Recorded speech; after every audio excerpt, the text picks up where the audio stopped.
hikmahnya wallahu a'lam, khusus bagi jemaah yang tidak berhaji, Allah memberikan kesempatan supaya bisa mendapatkan nilai ibadah haji walaupun tidak mampu berhaji. Bismillahirrahmanirrahim. Assalamualaikum warahmatullahi wabarakatuh. Alhamdulillahirabbil alamin. Allahumma shalli ala sayyidina Muhammad wa ala ali sayyidina Muhammad. Sahabat yang beriman yang insyaallah dirahmati dimuliakan oleh Allah Subhanahu wa taala, pada kesempatan yang sangat mulia ini mari sama-sama kita simak, kita dengarkan tausiah dari guru kita almarhum Syekh Ali Jaber tentang kemuliaan, keutamaan 10 hari pertama bulan Dzulhijjah. Untuk lebih jelasnya mari sama-sama kita simak tayangan berikut. Bismillahirrahmanirrahim. Assalamualaikum warahmatullahi wabarakatuh. Waalaikumsalam warahmatullahi wabarakatuh. Bapak-bapak, ibu-ibu yang sama-sama dimuliakan dan diberkahi Allah Subhanahu wa taala. Keutamaan 10 hari pertama Dzulhijjah. Dan Dzulhijjah menjadi salah satu bulan haram. Ada 4 bulan di antara 12 bulan, ada 4 bulan yang dinamakan bulan haram, bulan suci, bulan agung. Tidak boleh di dalamnya ada perang, tidak boleh di dalamnya ada berbuat kezaliman. 3 bulan berturut dan 1 bulan pisah. 3 bulan berturut adalah Syawal, Dzulqa'dah dan Dzulhijjah,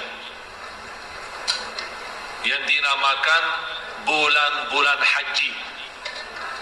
Karena bulan haji ada 3 bulan, artinya untuk mulai melaksanakan dan nawaitu haji mulai dari bulan-bulan haji. Jadi kalau ada orang habis Idul Fitri berangkat untuk haji, ya bisa, boleh. Tapi dia bertahankan ihramnya sampai hari Arafahnya. Masa dia mau nunggu 2 bulan ihram? Tapi disitulah masuknya kita boleh berniat dan berangkat untuk beribadah haji. Jadi tidak ada yang berangkat bulan Ramadan dia bilang ana mau haji. Memang tidak ada visa haji kalau bulan Ramadan. Jadi Syawal, Dzulqa'dah, Dzulhijjah bulan haram. Yang keempat bulan Rajab. Bulan Rajab. 4 bulan ini tidak boleh di dalamnya ada berbuat kezaliman atau perang. 4 bulan. Jadi ada bulan haram, ada tanah haram.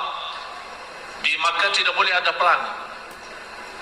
Dan kejadian peristiwa perang waktu tahun Fatah Makkah, tahun 8 Hijriyah, itu Allah mengizinkan Rasulullah SAW untuk berperang hanya di waktu yang sementara. Habis itu kembali lagi Makkah dan tanah suci dan haram. Tidak boleh ada perang dalamnya.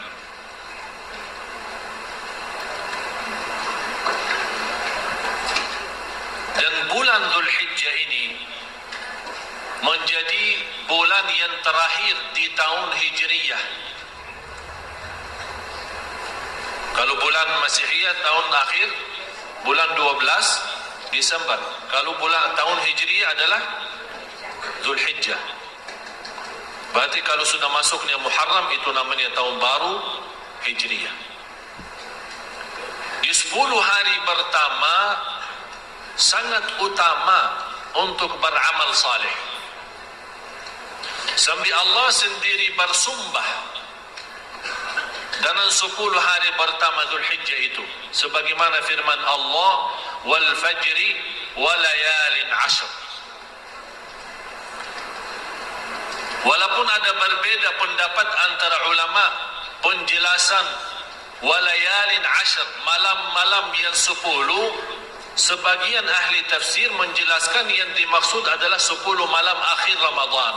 Tapi sebagian besar dari ahli tafsir yang dimaksud adalah 10 pertama bulan Dzulhijjah, sebagaimana penjelasan Imam Ibnu Katsir rahimahullah.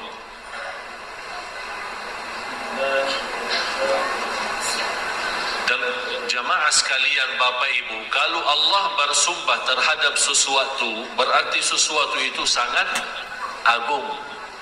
Wasyamsi wa duhaha wal fajri wa layalin ashr wasyaf'i wal watr. Itu namanya sumpah. Allah bersumpah. Wal laili idza yaghsha wad duha wat tini waz zaitun. Ini semua namanya Allah bersumpah. Jadi kalau Allah bersumpah terhadap sesuatu, berarti sesuatu itu sangat agung. Di antaranya walayalin ashr, sebagaimana di surat Al-Fajr. Tapi tidak boleh bagi manusia bersumpah dengan selain nama Allah. Jadi tidak boleh bersumpah demi nama Nabi Muhammad, demi Ka'bah. Ka'bah itu menjadi apa kalau boleh diistilahkan sebagai makhluk batu. Tapi kita boleh bilang wa rabbil Ka'bah, bersumpah siapa Tuhan Ka'bah itu, dan siapa yang memiliki Ka'bah itu adalah Allah Subhanahu wa taala. Tapi kalau Allah boleh dan berhak untuk bersumpah dengan apa saja di antara makhluknya. Dan hadis ini menjelaskan yang diriwayatkan Imam Bukhari, hadis Abdullah bin Abbas. Anda bisa lihat langsung. Ini hadis sahih yang diriwayatkan Imam Bukhari, hadis Abdullah bin Abbas radhiyallahu anhu. Di sini hadis yang menjelaskan saking mulia 10 hari pertama, Allah Subhanahu wa taala paling cinta amal-amal salih di dalam hari-hari 10 tersebut. Contoh, kalau anda suka salat sunnah, duha dan yang lain-lain, Allah lebih cinta salat duha di 10 hari pertama Dzulhijjah. Jauh lebih besar pahalanya.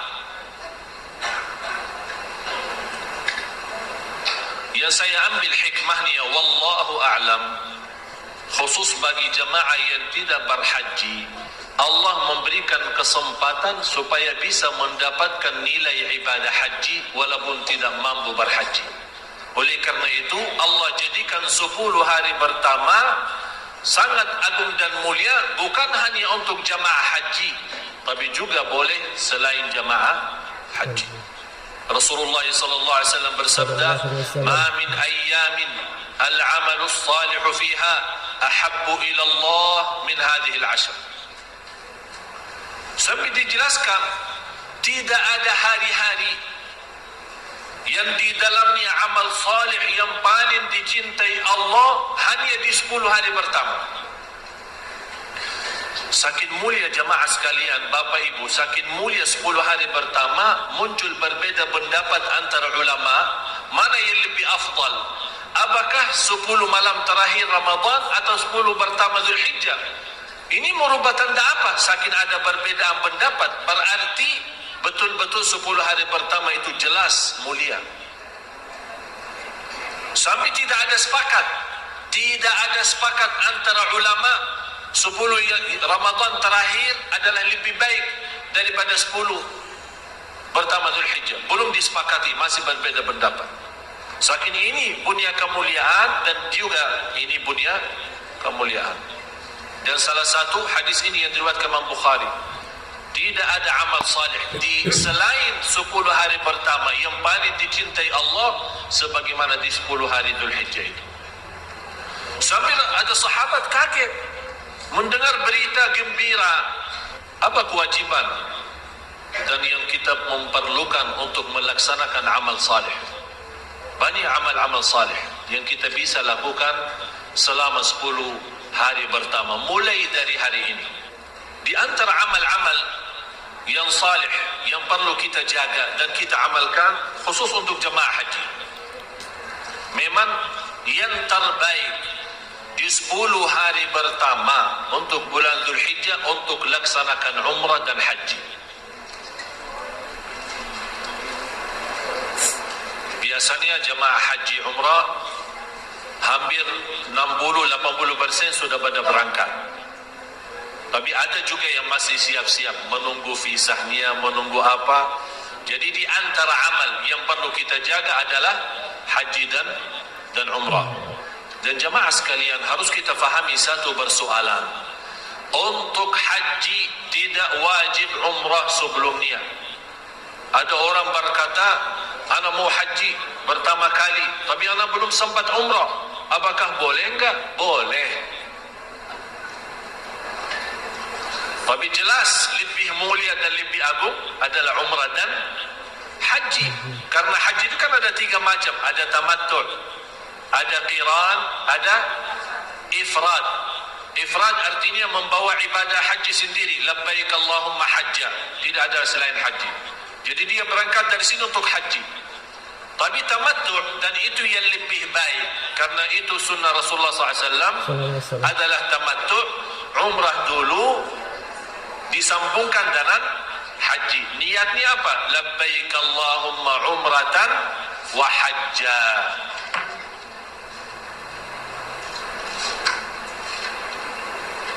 Dan di sini dijelaskan di hadis yang sahih.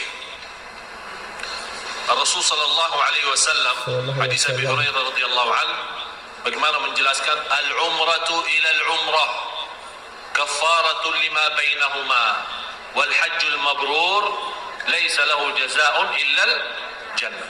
Hadis sahih riwayat Imam Bukhari dan Muslim. Kira-kira jelas tayangannya. Bisa dibaca. Antara umrah dan umrah kesempatan untuk menghapus dosa. Antara umrah dan umrah kesempatan untuk menghapus dosa. Dan ini juga salah satu dalil dasar membolehkan kita ambil umrah sesudah umrah. Ini selalu diributkan. Setiap tahun jamaah berangkat umrah diributkan. Katanya ustaz kita tidak membolehkan. Ada ustaz lain membolehkan. Yang benar mana sih? Bingung. Jadi dia habis selesai umrah, dia ingin mau umrah lagi. Mau balik ke At-Tan'im atau ke Ju'rana atau kemana, keluar batas Masjidul Haram, kemudian ambil umrah lagi, nawaitu umrah, ihram lagi, kemudian masuk lagi. Padahal baru pagi hari dia umrah atau siang hari umrah, dia ingin malam hari juga umrah lagi. Ini membuktikan tanpa ada batas. Tanpa ada batas. Umrah antara umrah sama umrah. Apakah antara umrah sama umrah 1 tahun? Berarti selama 1 tahun terhapus dosa kita. Antara umrah sama umrah yang akan datang 1 hari, berarti selama 1 hari terjamin ampunan dosa kita. Karena tidak ada satu ayat atau hadis membatasi antara umrah sama umrah harus 1 bulan atau harus 1 minggu atau harus 1 tahun. Tidak ada. Apalagi bagi jamaah yang jauh semacam jamaah Indonesia. Sayang, dia tidak tahu kapan sempat lagi. Jadi dia datang hanya 4 hari atau 8 hari di Makkah. Silahkan mau setiap hari 10 kali umrah. Mampu silahkan. Kesempatan. Kita belum tahu. Bisa pulang ke negerinya tidak sempat lagi umrah. Atau lihat tanah suci lagi. Oleh kerana itu manfaatkan daripada belanja. Berkeliling tawaf Safa Marwah di pasar, di mall. Safa Marwah antara mall sama mall. Dia salah hitungkan berapa tawafnya, salah hitungkan berapa Safa Marwah, tapi tidak pernah salah hitungkan berapa mall yang dia lewatin dan dia belanja. Jadi kesempatan daripada belanja takwa, belanja hidayah, belanja ampunan, belanja ridha Allah, berumrah berkali-kali. Karena ini kesempatan. Wal hajjul mabrur laisa lahu jazaa'un illa al-jannah. Haji yang mabrur, saking mulia haji mabrur, tidak ada balasan selain surga. Yang paling nikmat haji mabrur jalan kaki. Itu paling nikmat. Jadi semua pernah kita dengan keluarga, adik saya Muhammad dengan istrinya, saya sama ibu saya, ada adik sama ayah saya. Selama kita berhaji antara Safa, Marwah, kemudian Arafah, Mina, Muzdalifah, tidak pakai mobil sama sekali. Jalan kaki, pagi, siang, malam, sore, pokoknya jalan kaki. Begitu kita capek, Kita bawa kemah, tahu kemah model kemah kecil, tinggal pasang, udah istirahat, makan terus lagi. Tapi nikmat. Tapi sekarang orang-orang mau umrah tapi dengan VIP, biar tidak capek. Yang penting asinnya, makanan, apalagi di Arafah paling diributkan. Nanti kita akan masuk bahasan Arafah. Jadi amalan yang utama untuk dilaksanakan di 10 hari pertama adalah umrah dan haji. Terus di antara amal-amal lain selain haji umrah adalah puasa. Berpuasa menjadi salah satu amalan yang indah. Oleh kerana itu disebut di hadis yang qudsi, as-sawmu li wa ana ajzi bih. Puasa itu untukku. Kenapa di sini ibadah puasa khususnya dinamakan puasa itu untukku, kata Allah. Ini hadis qudsi. Kenapa hanya ibadah puasa yang disebut untukku? Padahal semua ibadah sebenarnya, qul inna salati wa nusuki wa mahyaya wa mamati lillahi rabbil alamin. Karena rahasia puasa beda sama ibadah-ibadah yang lain. Salat bisa jadi riya. Haji, umrah, bacaan Quran, bersedekah, walaupun kita berusaha ikhlas, menjaga ikhlas, tapi ada namanya bisikan-bisikan syaitan berusaha menjadi amal kita riya. Kecuali puasa. Orang pun walaupun kita bohong, kita berkata berpuasa, tak ada yang tahu kita puasa enggak. Bisa sambil wudu, terus minum. Dan di sebelah kita dia fikir kita, tapi separuhnya buang, separuhnya minum. Bisa jadi. Oleh karena itu Allah rahasiakan pahalanya. Semua amal salih dibalas oleh Allah 10 kali lipat, kecuali puasa. Sambil kata ulama, batasnya tidak ada yang tahu. Kembali kepada murni ikhlas kita. Oleh karena itu kesempatan untuk kita mengisi 10 hari pertama, di antara lain, kalau kita tidak sempat tahun ini haji umrah, alhamdulillah ada kesempatan kita mengisi berpuasa.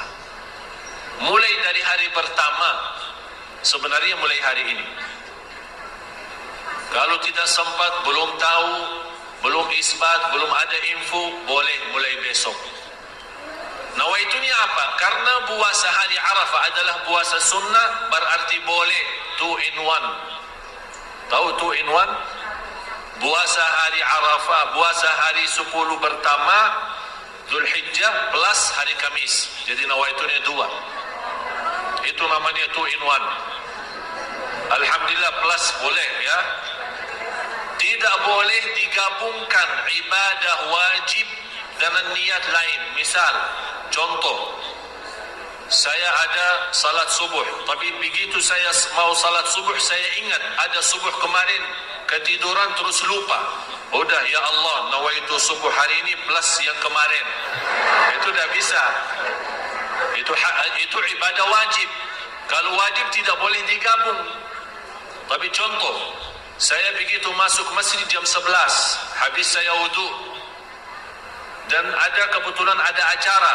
Kalau saya mau laksanakan sunnah wudu, tahiyatul masjid, kemudian sunnah duha, habis waktu. Dan acara orang pada tunggu.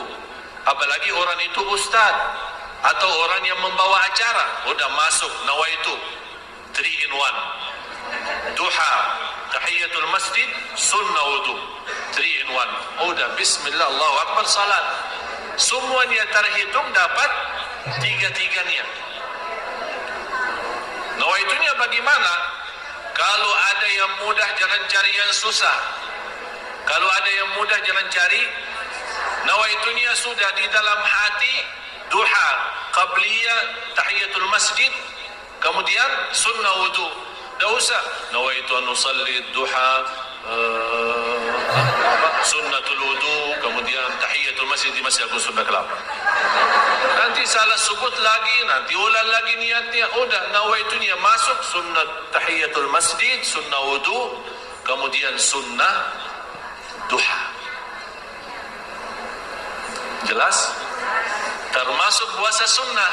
Ini sekarang kita mengharapkan Ada di antara Bapak Ibu yang suka puasa Nabi Daud, silahkan tetap puasa Nabi Daud, tapi tambah lagi plus puasa hari 10 pertama Zulhijjah, supaya kita mendapatkan nilai ibadah dua, ibadah puasa Daud, ibadah puasa hari Kamis, ibadah puasa keutamaan Zulhijjah ini. Malah cuba lihat kabar gembira bagi orang yang suka berpuasa lillahi ta'ala, tidak ada alasan, satu hari fi sabilillah. Alasannya apa? Kalau ditanya, oh saya puasa hari ini karena Kamis, itu berarti ada alasan. Tapi ada orang ditanya, ente kenapa puasa? Saya puasa hari ini lillahi ta'ala, tidak ada alasan, cuma saya mau mendekatkan diri saya kepada Allah lewat puasa sunnah. Apa pahalanya? Coba Rasulullah sallallahu alaihi wasallam bersabda, "Ma min 'abdin yasumu yawman fi sabilillah illa ba'ada Allahu anhu an-nar 70 kharifah."